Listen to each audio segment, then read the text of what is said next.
I also want to be doing some commentary on the state of the world and certainly on the state of American politics. What this time means for Americans, not just because you're Democratic or Republican, it doesn't make any difference. What's happening here is atrocious. And I think for me, the ability to speak out, share my thoughts and my ideas, hopefully bring some light to the subject here, and inspire people to really take an interest in what's happening here.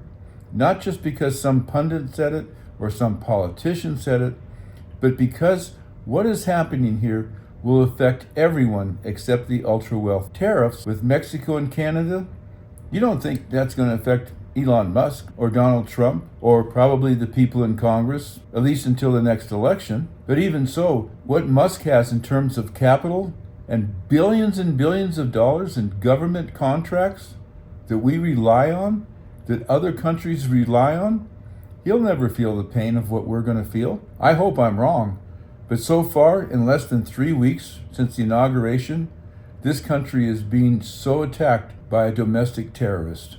There's nothing else to say it.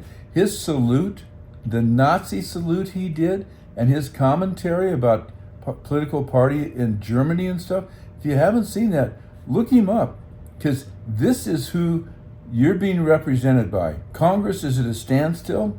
Republicans have a slight majority, and they will not oppose Donald Trump. No matter what, they will not oppose Donald Trump. So pretty much Donald Trump's been free to do what he wants to.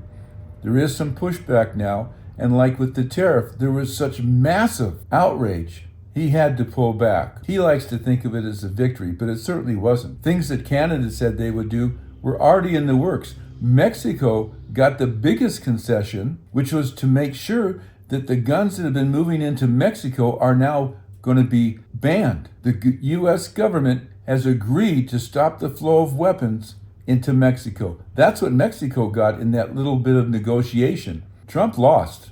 And he loses any time somebody stands up to him. That's the fact. But this whole thing with USAID, what that's doing to our standing in the world, how many children are going to starve to death, let alone adults who did nothing wrong but be born into a poor society? We support so many different things with USAID. You want to cut down the waste? Stop the tax breaks for billionaires, for the ultra wealthy. Do some research of what that would do to our economy if the wealthy had to pay their fair share. And now Musk and Trump want to stop Social Security, Medicaid, Medicare, a lot of other different programs, but they're going to give themselves a massive tax break.